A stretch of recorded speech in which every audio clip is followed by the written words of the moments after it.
AJ opens up with a salvo to Louis Frank. Is this on? There we go. Grow some hair. All right.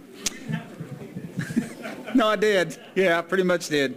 All right, we're welcome to the stage now. AJ Allmendinger, nice to have you here. Thanks for coming out. Oh, hey, thanks for having me. All right, we'll go ahead as usual and open this up. Raise your hand, keep it up long enough so our runners can see it. We're going to start with Pocky right here. That's awesome. I did win the pool. We had a bet that Bob would ask the first question, so I won that. Yeah. Imagine that. Got it. That's first time for everything. All right. Yeah. You can probably guess what it is. That's another golf club for me. Bob Pockracy at the end.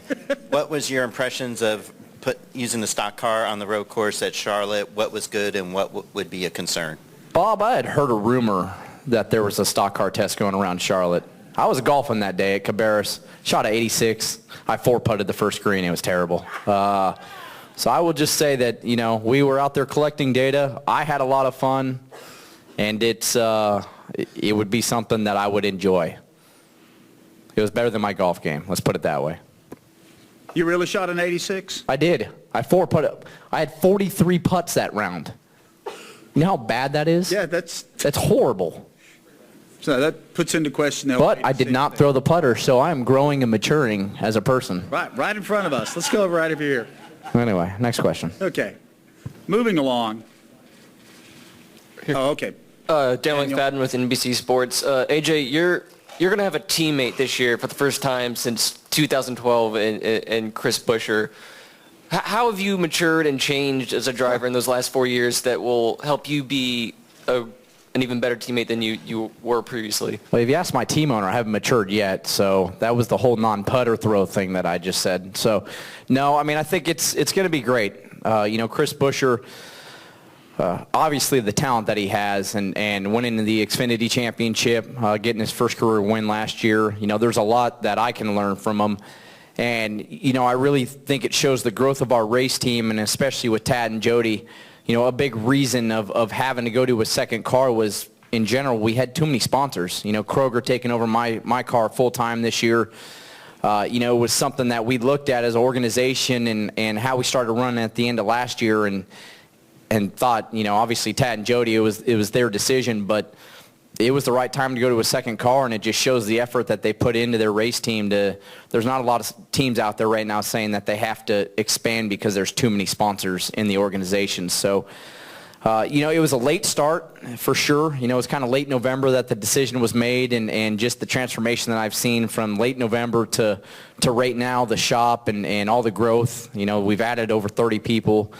I would be a little worried about it if we didn't have Ernie Cope running the team and being the competition director, because what he's going through on a daily basis to make sure the cars are being built right and all that is pretty spectacular. And if we didn't have him, I think we'd be lost. But Ernie's doing a great job, and the shop's coming together, and it's fun just getting to know Chris. And for me, you know, having the RCR Alliance has been one thing. It's been nice, but when you have a second car inside your organization that's running the exact same stuff, I can bounce ideas off of Chris and vice versa. So I think it's going to be a huge benefit, and it's going to make us better in the long run.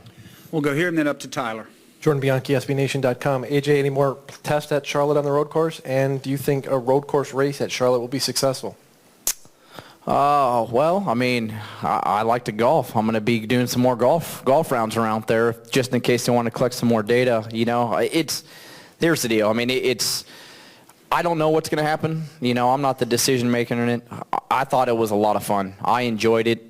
You know, I think it can bring something new to the schedule, bring something new if it was done. So I'm all for it. I'm probably biased towards that, but you know, it's just like the new format. You know, change can be good. It can be a little scary, and we all got to see how it plays out. But could it be successful? I think it would be a fantastic race, and it'd be something new that the fans could truly enjoy.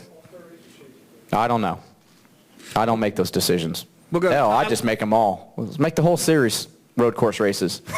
Let's do that. Let's go, or you know, let's heck, we can like Dover. We could run the dirt off the banking into the dirt. No. All right, next question, I guess. Okay. All right.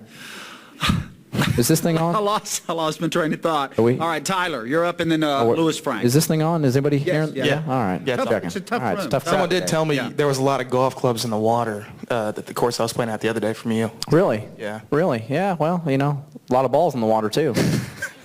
Tyler Burnett Motor Racing Network. Towards the end of the year. Oh, that's the one you guys laugh at? Dirty-minded people? That's the one you... Okay, now he's funny. You know, there's a lot of Monster over there if you guys want to start drinking some. Get some energy in here.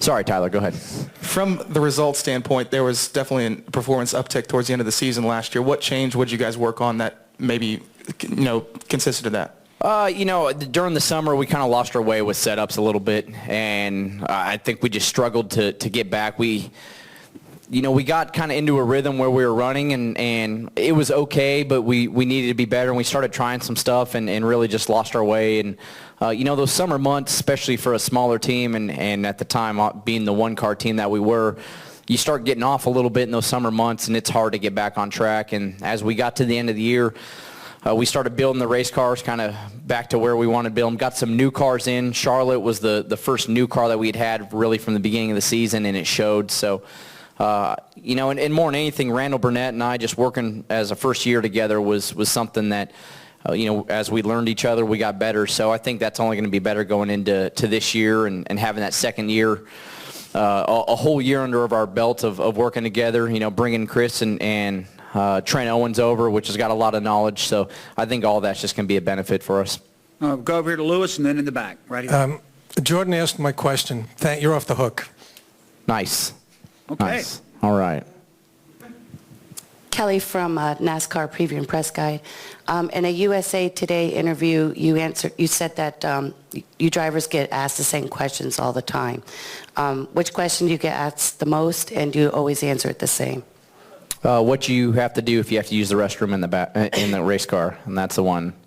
No, I think it's the one that I always laugh at is, when you get asked before the race, are you excited for the race, or what would it mean to win the race? And it's like, nothing. It'd mean nothing. That's what we're out here for. But in general, it's a long season, right? So we all work together as a group and trying to figure out how to grow and keep more fans being interested and everything. So it's we all get a little testy, right?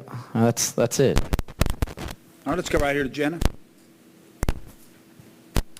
Jennifer AP, we're not going to see you this weekend at the Rolex, correct? Correct. What is it? Just because of the changes Michael made? Because you two are sort of hand in hand. Yeah. I mean, some of it, most of it was the fact that he got that Honda deal, which I thought was awesome for him. For Michael Shank and all the years that he's been working kind of, by himself. And John Pugh was a huge deal in that in the last 10 years.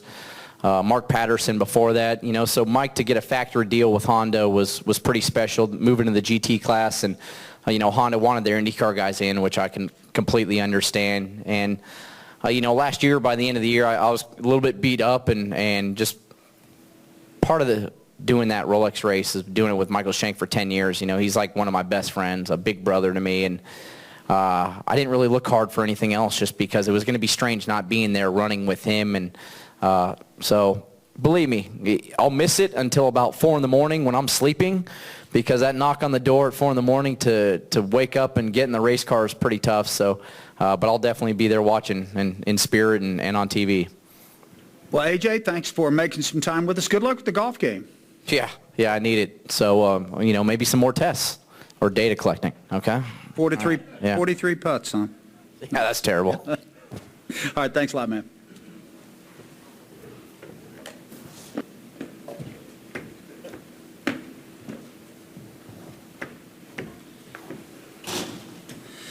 Byron, how thrilled are you to be here and get this all kicked off right now? I'm excited. It's going to be a fun 2017, some good announcements yesterday, so just exciting to kind of see everything come together.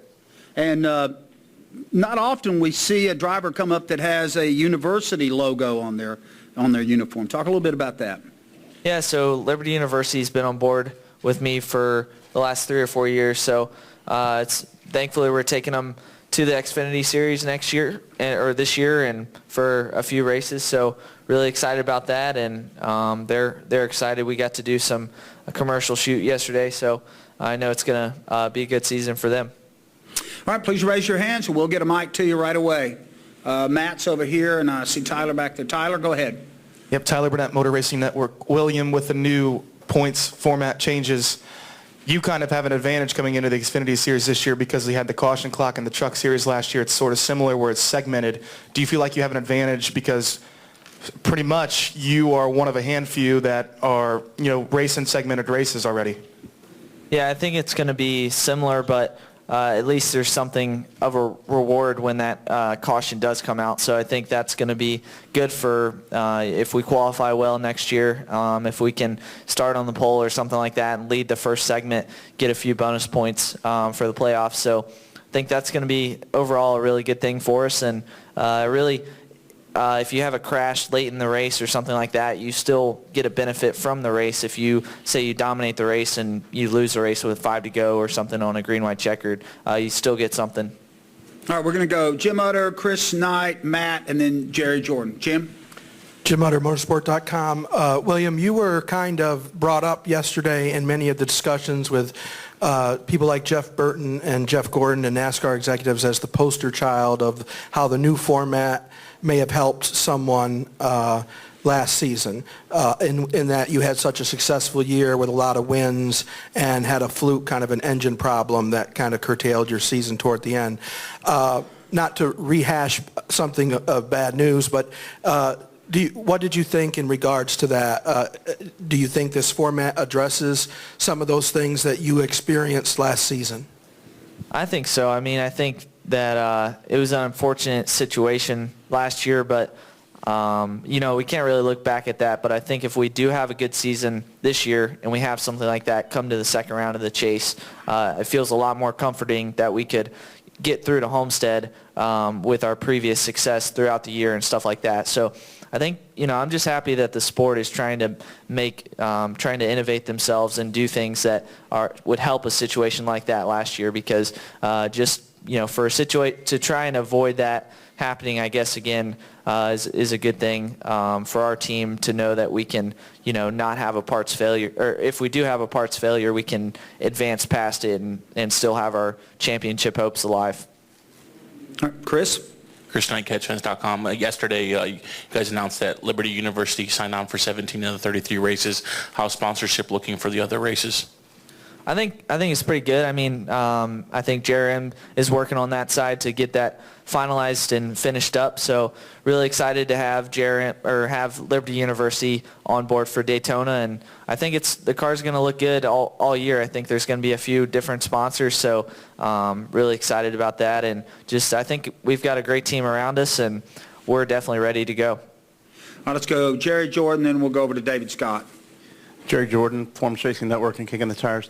William, you've been asked this last year, but this year, Liberty University, you're going to school there as well. With a tougher schedule in the Xfinity Series, how are you working with that, and how are you keeping up? It's not been too bad. I mean, definitely the schedule's been a lot tighter and tougher already with, productions and everything like that comes along with the Xfinity Series. So that's all been exciting, and I started my classes last Monday, so just been working on that and kind of do it on the weekends. Usually I'm not racing on Sundays, so I usually do my work on Sundays or Wednesdays and try and get caught up. So it's not been too bad. I think it's going to be a pretty seamless transition. I will go to David and then over to Jeff. David Scott, Charlotte Observer. William, here I am right here. Okay. What did you take from last year dominating the regular season like you did and then having a strong start in the chase and then to have things kind of go so wrong as they did?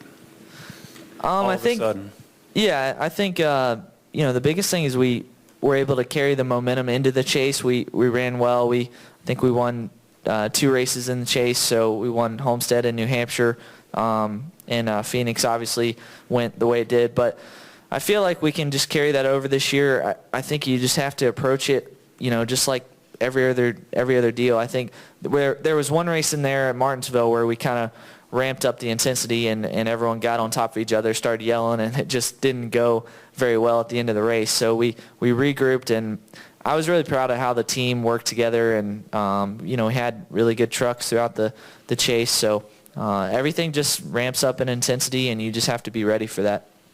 Jeff? Jeff Gluck here in the middle, William. I'm just curious, are your buddies at school like into racing? Do they care at all that you're a driver? What's the reaction like when you do group projects and classes and stuff? They're like, oh yeah, cool, NASCAR, whatever.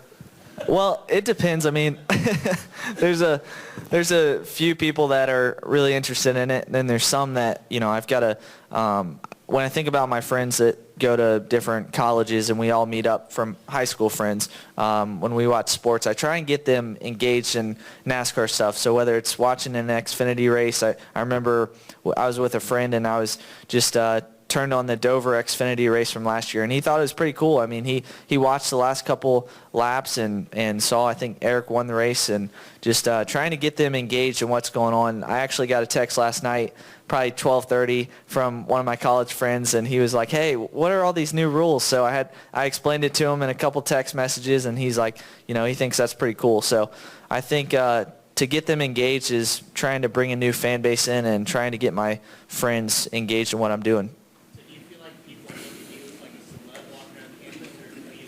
Honestly, people don't notice me that much. It's pretty funny. I go through the, you know, outdoor courtyard and nobody really knows who I am. So it's kind of a reality check just to go through school like a normal kid. Well, if you were able to explain the new rules in 2 text messages, I think you're ahead of the curve there. So, William, this is very good. Let's go back to Jim Utter right over here. Oh, no, that was not. Oh, okay. Daniel?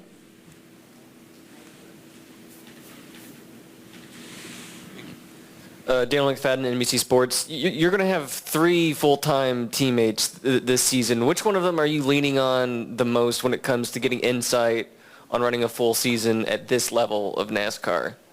You know, I think probably leaning on Elliott Sadler the most. He's has the most experience out of all of us, and he's the oldest guy at JRM. So I think lean on him to just learn how to manage the entire season, and some of the older guys like, you know, Dale's been really helpful, and Chase has kind of been in my same position as a couple years ago. So I think just learning how to keep your cars in one piece throughout the beginning of the year so you have the strongest equipment through the summer stretch. But we were able to do that last year, and really just to lean on my experience from last year will be the most important thing, to go to the same racetracks and be able to have good results. All right, we've got time for about one more question here for William. Anybody else got one? All right, so you get off the hook just a little bit easy. William, thank you for your time. Good luck. Appreciate it, man. William Byron. I think Kurt Busch is next. All right, we welcome to the stage now driver of one of the Stewart-Haas Racing Fords, Monster Energy Ford, Kurt Busch. Kurt, thanks for coming out today. Go ahead and crack that open. Yeah. Yeah, I was getting a little parched.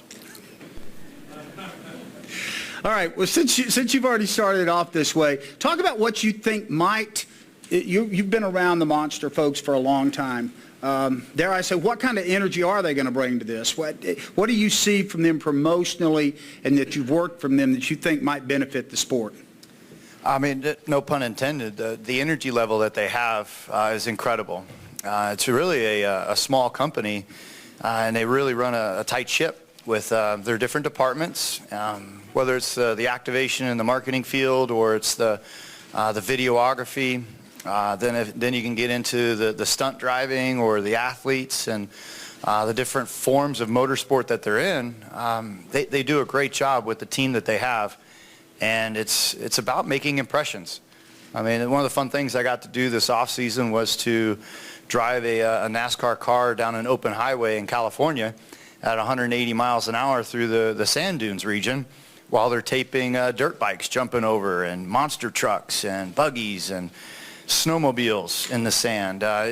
You name it, they'll create it.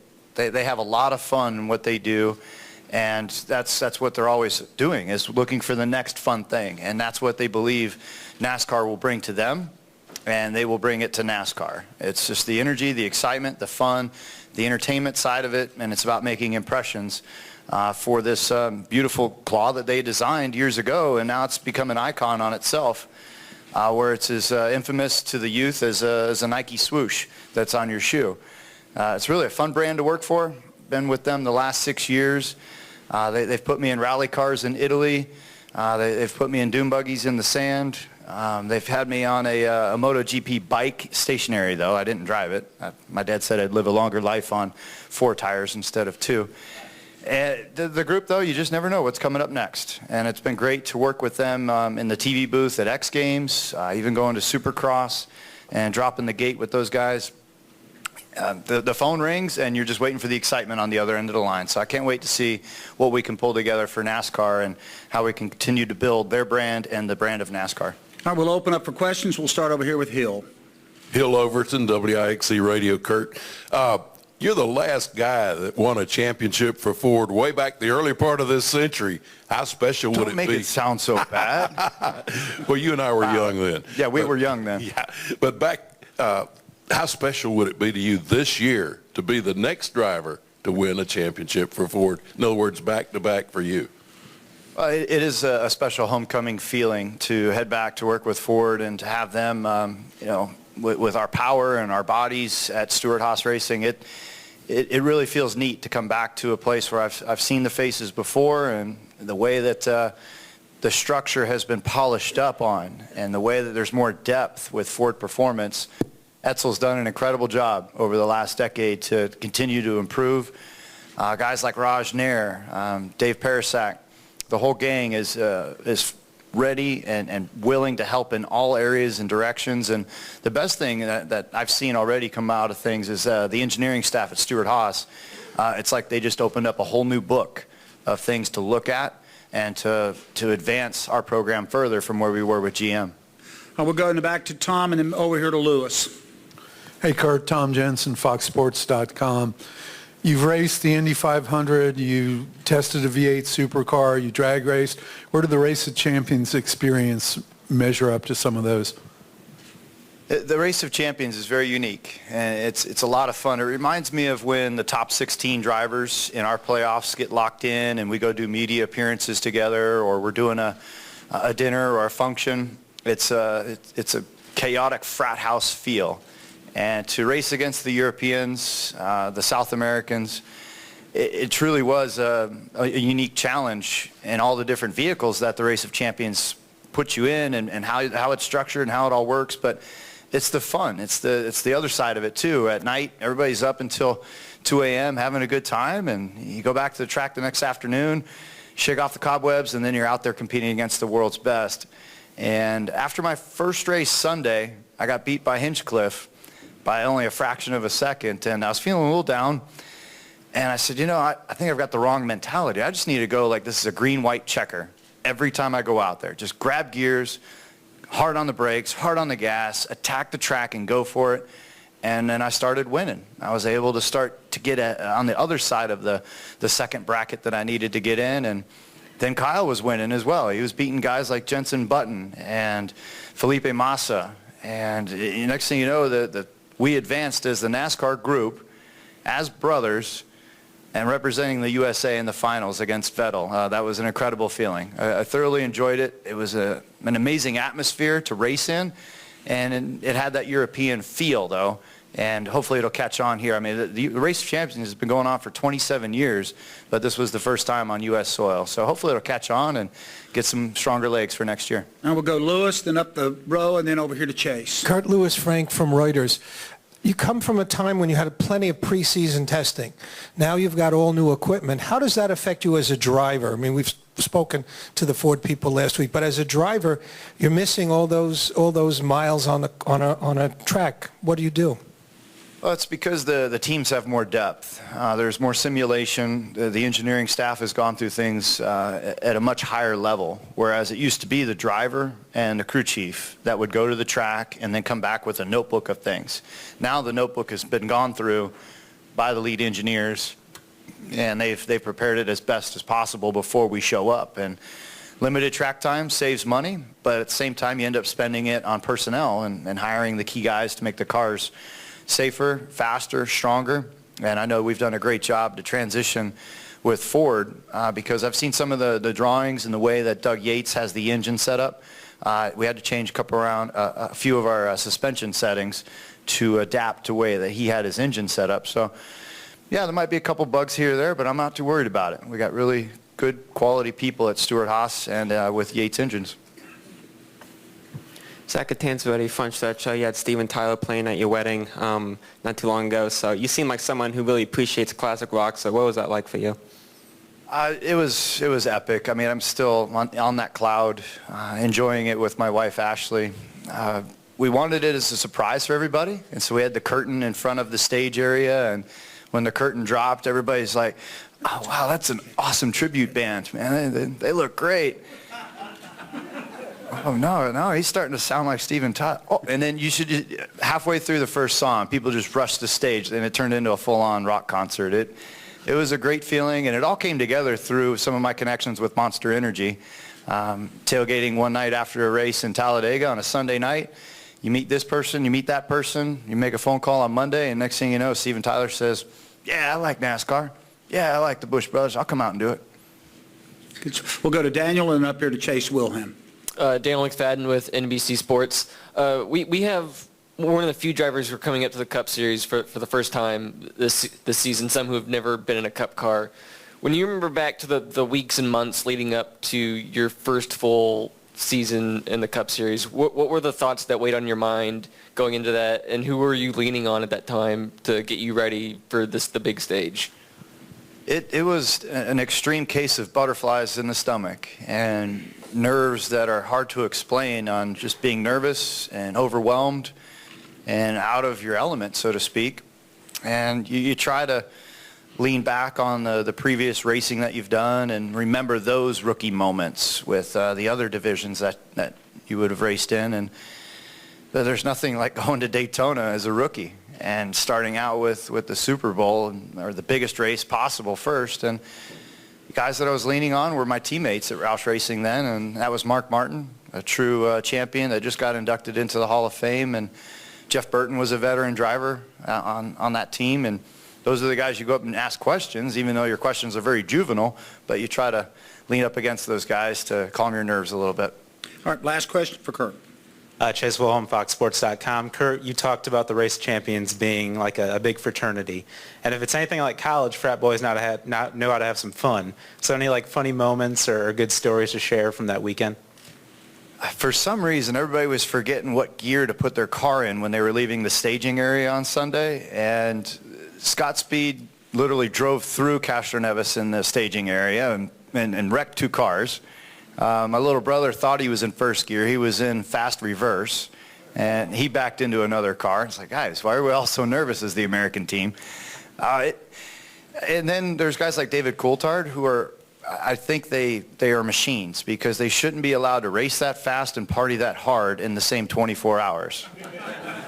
I tell you, those Europeans, they know how to do a lot of good things in race cars, but they're pretty good at staying up late as well. And Peter Solberg, a legendary rally racer, he's a monster athlete. Him and I hit it off really well, and it's just great to share stories, have fun, and then go out there and represent your country. And so, again, you're goofing off the whole time, but you're absolutely serious, and you want to beat the other guy as soon as you put your helmet on at the same time. Kurt, thanks for spending some time with us today. Good luck this year. Absolutely. Thank you. Kurt Busch.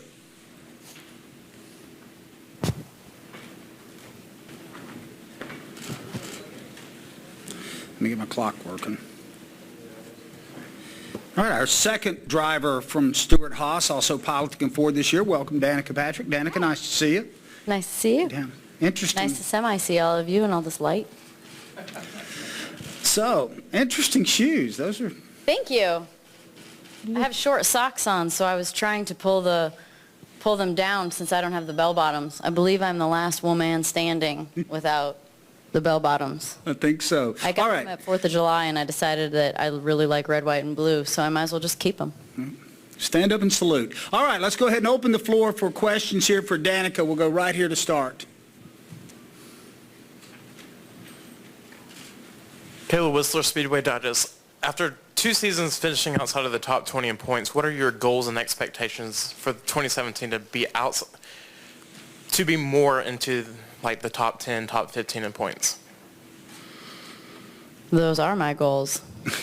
The goal is to do better all the time, and you know, hopefully that some of the things that have changed within our team, the big one being changing over to Ford, will open up some opportunities and possibilities and some just pure potential for the team, and we can improve, and hopefully there's more room to improve now. So that's kind of exciting to me. I'm optimistic, and hopefully it'll be something that makes the difference. But the goal is to, yes, finish.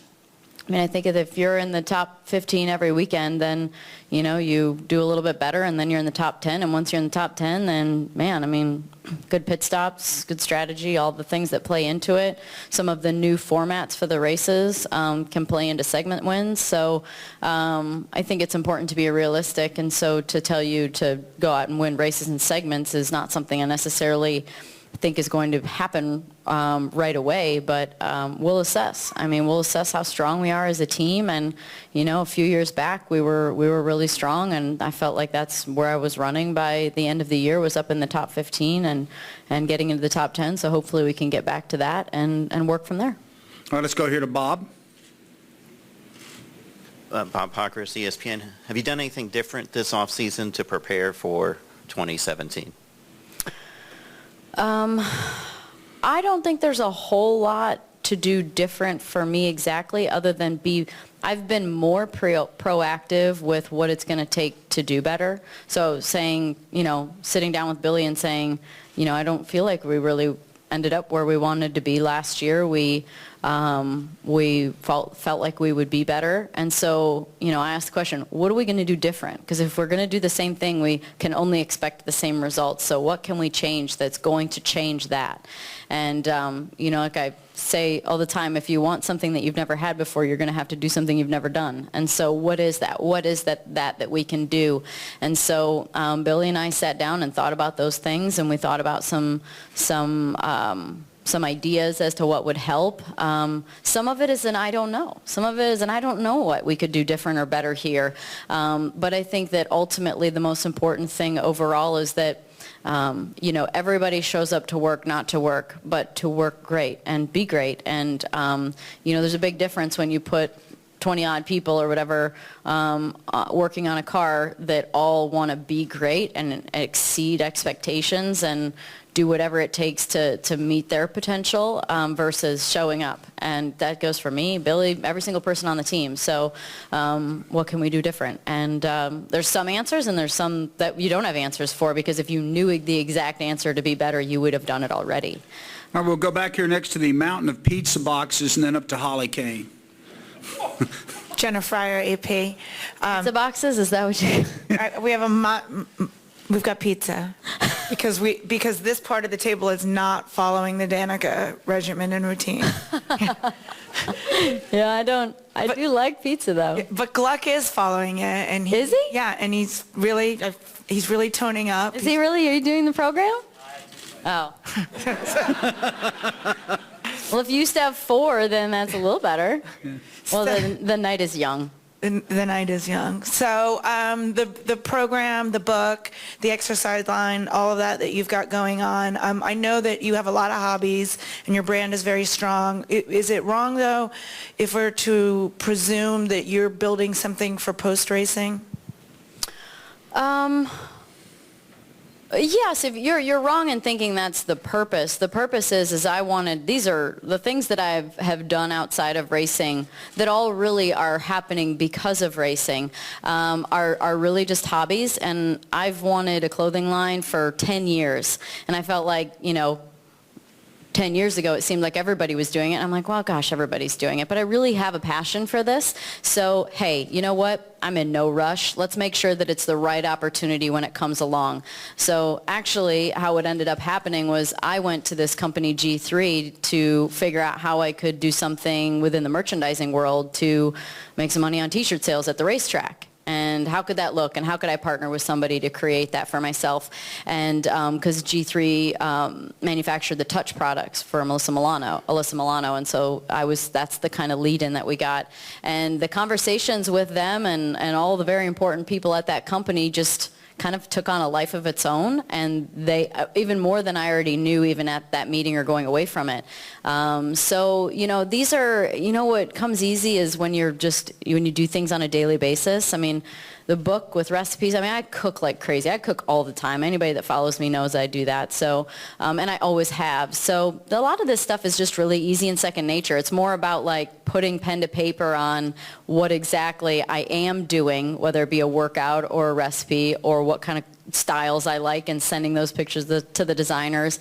That's more what it's about, is just following through on what do I do with these ideas and things that I do, and making some of my hobbies, turn into something bigger. So it's, I wanted the right opportunity to answer your question. And so if it happened last year, it would have been great. If it happened next year, or if it happened someday when I'm done racing, that would be fine too. It's more about, I feel like with a lot of these things, I have one shot at it, and it's about being with the right people. And so I just came to a situation where I felt like I was with the right people. All right, we'll go to Jordan, Holly. We'll try to get to Lewis and in the back. We're racing against the clock here. Jordan Bianchi, SB Nation. That's the name of the game. Jordan Bianchi, SBNation.com. Seeing your teammates win races and be consistently competitive, is it frustrating or is it encouraging? Oh, you came out of the box strong right there. Something about my teammates winning. Seeing your teammates win races and be competitive, is it encouraging or is it frustrating? Implying that I'm not. Or I don't know what you're... They had top 10 races last year. It's a great thing when your teammates are fast because you know that there's potential. It's just figuring out how you get there. And so that's the question that needs an answer, and figuring it out is the challenge. And NASCAR is very hard. And, there's definitely a great amount of experience around me, and there are some substitutes for that, but not commonly. So the more experience I get, the better I'll be at being prepared to do well. And but beyond that, then I have resources, which is always a positive. Holly. Hi, Danica. Holly, NASCAR.com.